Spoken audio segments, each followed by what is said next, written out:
These 10 men and women have terrorized people for many lifetimes. They go above and beyond what humanity knows to be pure evil. They redefine deranged, and they strike fear into the bravest. These are the top 10 most psychotic serial killers.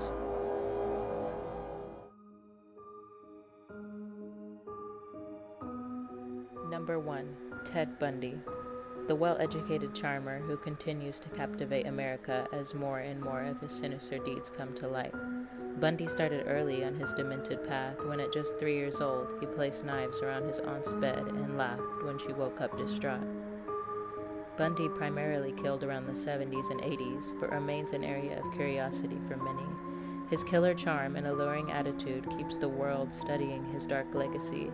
Bundy is easily one of the most evil killers to exist. He was also a kidnapper, rapist, burglar, and necrophile. His sick routine included kidnapping his female victims, sexually assaulting them, and then dismembering them. He often kept their heads as weird and creepy mementos. Before he was executed in 1989, Bundy admitted to kidnapping and murdering 30 women, though this number is probably much higher. When Bundy was asked if he felt guilty for his crimes, he simply stated that guilt doesn't help anyone, and that he held the envious position of living guilt-free. Number 2. Jeffrey Dahmer. You can't have a list of the most notorious serial killers without including the Milwaukee Cannibal. Jeffrey Dahmer targeted young men and is said to have killed 17 of them between 1978 and 1991. Of these victims, 12 were killed in his infamous North 25th Street apartment. 3 young men were later killed at his grandmother's home. These weren't his only victims murdered in a family member's home. In fact, his very first victim was killed at his parents' home in Bath, Ohio. Dahmer killed his victims primarily by strangulation, after drugging them with sedatives to prevent them from fighting. Many of Dahmer's victims killed in 1991 had holes bored into their skulls through which Dahmer injected hydrochloric acid or boiled water directly into the brain in an attempt to induce a permanent submissive and unresistant state. Dahmer desired someone who wouldn't refuse him in any way, but failed to create this in his victims. On at least 3 occasions, this action proved fatal, though that was not the serial killer's intention. Number 3. Andre Chikatilo. Andre Chikatilo raped, murdered, and dismembered over 50 young women and children, including a 9-year-old child. He killed his victims by stabbing and slashing them brutally with a knife. The psychotic Russian killer later admitted that he was only able to orgasm if he was stabbing a woman, a key motivator in his compulsion to kill. He coined the name the Butcher of Rostov, confessing to a total of 56 murders. Chikatilo was executed by firing squad in 1994 with the last words, "Don't blow my brains out, the Japanese want to buy them." Number 4. Albert Fish. Possibly one of the most creepy individuals to exist, nicknamed the Boogeyman, Albert Fish was found guilty of raping, killing, and cannibalizing 3 children in the early 1900s. Fish molested multiple boys throughout his career as a painter, once attending a waxwork museum and seeing a penis bisection exhibit. It was then he became obsessed with sexual mutilation. Although he was only charged for 3, Fish claimed that he actually murdered close to 100 children.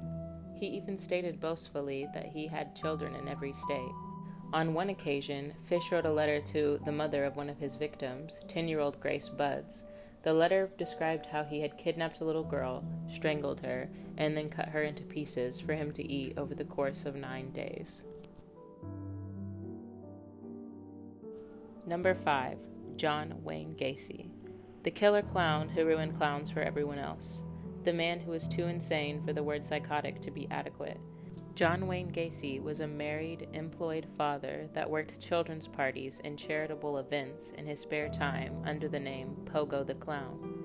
Gacy would pose as a picture-perfect family man and had the praise of most of his neighbors.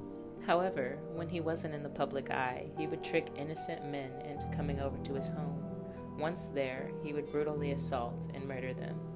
Gacy was convicted of raping, torturing, and murdering 33 teenage boys over a 6-year interval.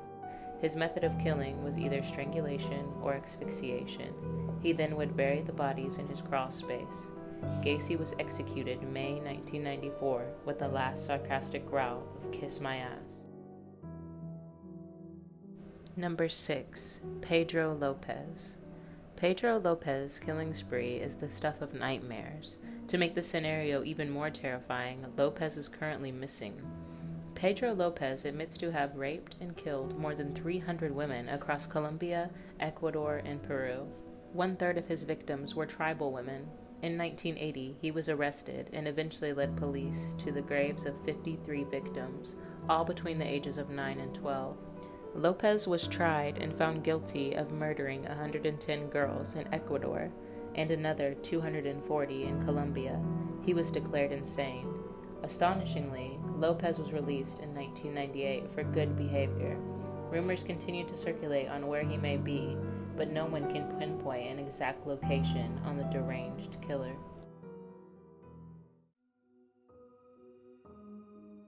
Number 7. Dr. Harold Shipman. Dr. Death, or Dr. Harold Shipman, was a British doctor who killed hundreds. Shipman's colleagues considered him to be a conceited and arrogant individual, but he skated under their radar. They did eventually take note of the high volume of cremation certificates Shipman had signed off on. In addition, they were able to see a correlation between the physical traits of the victims. The majority were elderly women who were sitting up fully clothed. Despite the evidence, the initial investigation wasn't handled correctly, and Dr. Death was able to kill 3 more individuals. Dr. Shipman was later caught that year when the daughter of his final victim, Kathleen Grundy, came forward and accused Shipman of murder and fraud. She claimed he not only murdered her mother, but also attempted to attain her estate by creating a fake will and naming himself her sole beneficiary. Grundy had not been cremated like his previous victims, and an autopsy was conducted. The procedure revealed high levels of diamorphine, Shipman's murderous drug of choice. He was charged with 15 murders and was convicted and sentenced to life without parole in 2000. Shipman did not serve much of his sentence. He committed suicide in his cell in 2004.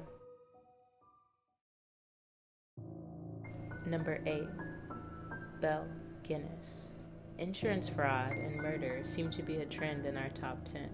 Belle Gunness is no exception. She immigrated to America from Norway in 1881. She started a new life in Chicago. She married another Norwegian immigrant, and the duo had 4 children. Together, the family ran a candy store, but by 1900, mysterious tragedies began to occur. The store burned down, and Gunness's husband was dead. Both events were suspicious, but Gunness was still able to collect the insurance payouts and purchase a new home. She quickly settled on an Indiana farm and remarried. 8 months into the new marriage, her husband died under mysterious circumstances. Gunness stated he died from a lethal burn and that he had suffered a head injury from a heavy meat grinder. An investigation revealed no foul play, and Gunness again received a hefty payout. She then began advertising in the newspaper in search of another husband. The only requirement was that her possible mates had to visit her farm. Multiple suitors made the journey, only to disappear shortly after arriving. Only one hopeless romantic lived to tell the story of his visit, stating he woke up to see a sinister-looking Gunness standing over him. Her victim count is unknown, but she met a similar demise. A fire destroyed her farm in 1907, and her children's bodies were found in the wreckage. Gunness' body was decapitated, and many didn't believe it was Belle. The body was small, and Belle was tall and heavy-set. Her head was never found, but the hunt led to the discovery of several bodies. These included her suitors and several children. Ray Lamphere, a former employee of Gunness, who she claimed had threatened her life, was arrested for the crimes. He was tried and only convicted of arson. Gunness' true murderer remains unknown, though rumors continued to stir for years after her death, claiming to have spotted the murderous bride.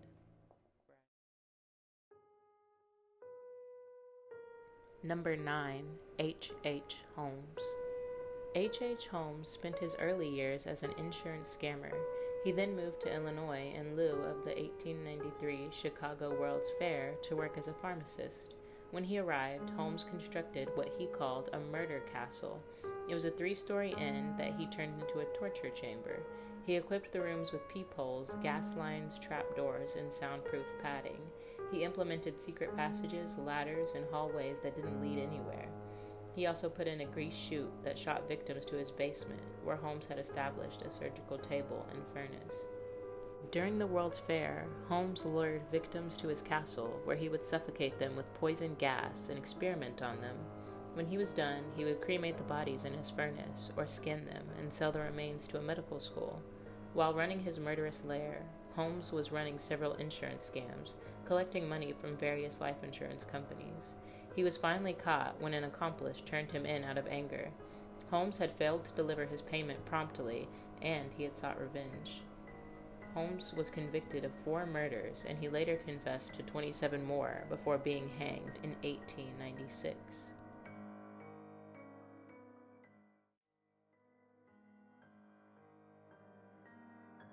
Number 10. Jack the Ripper. Possibly one of the most infamous killers to ever exist, he was never identified. In 1888, Jack the Ripper terrorized London's Whitechapel district. Fear was spreading through the streets as a mysterious stranger lured women into alleyways and dark side streets.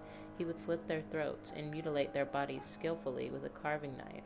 He claimed 5 victims over that summer and fall and sent the media into a frenzy. The media uproar resulted in a citywide manhunt. Letters began to arrive from the killer to the London Metropolitan Police Service, mocking their efforts and foreshadowing his murders to come. Without modern forensic techniques, the case came to a halt. The police were at a loss on how to investigate the horrific murders. Jack the Ripper killed 1 more person in November before falling off the grid. The case closed in 1892, but there is still speculation about the killer's true identity.